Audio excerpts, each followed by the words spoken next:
Келесі бізде жасалатын план дверей. Плинтустың слойын өшіреміз. Ой, не болды? Стены өшіп кетті деймін, стены. Иә. Мыналар бізді плинтусқа көшпей қалыпты. Сол үшін ғой мыналар бір-біріне байланып кеткен. Мынаны егер плинтусқа көшіретін болсақ, оның екі. Келесі сабақ бізде план плинтусов. Негізі план сантехники. Извиняюсь. Енді көрдіңіздер ме? Плинтустың екі болғандықтан, стенаныңғы бір болғандықтан бір-біріне уже әсер ете алмай қалды, бір-біріне байланбайды. Сол үшін ғой. Аларден өшіріп шыға салайын мен.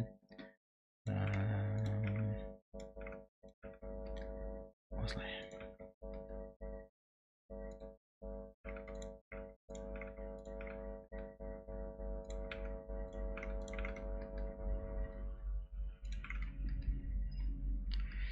Енді план дверей деген бар. Бізде Ctrl-L басамыз, создать дейміз да, размер дверей деп создать етеміз. Сөйтіп слойды аламыз, размерді аламыз, дверей деп таңдаймыз да, показать слой дейміз да, размерлерді қойып шығамыз.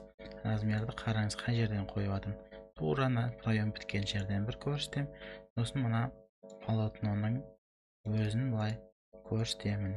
Мына жерде есіктердің барлығы. Келесі сабақ бізде план плинтусов. Негізі план сантехникида тағы бір айтатын нәрсе бар еді. Мына қайта қосылып кете берді. Есіктердің бәрін таңдаймыз да, бізде ескі архикатта 50 деп жазатын ек. Бұл 50 емес, 62. Сол кезде мына полотно мен проем 900 болса, полотномыз ровно 800 болып шығады. Сөйтіп, бүкіл есікке размерлерді қойып шығамыз. Сөйтіп,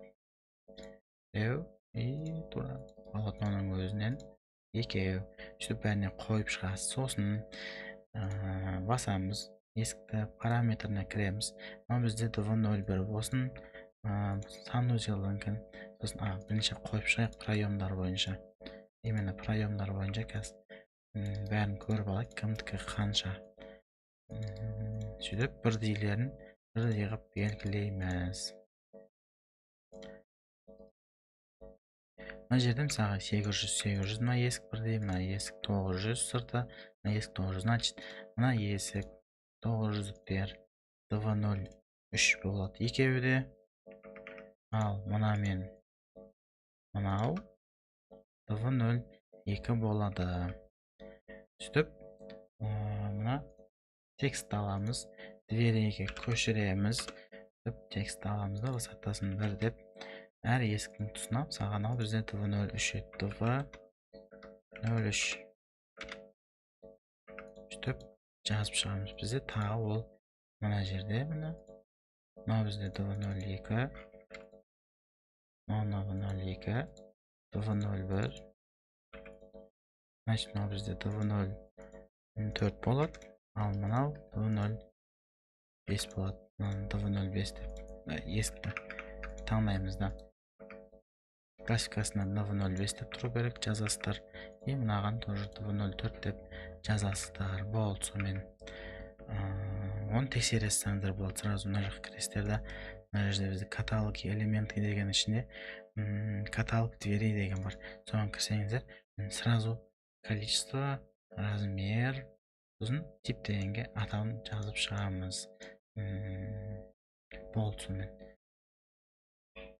Кейін мына жақта макет жинаған кезде тағы бір көрсетемін.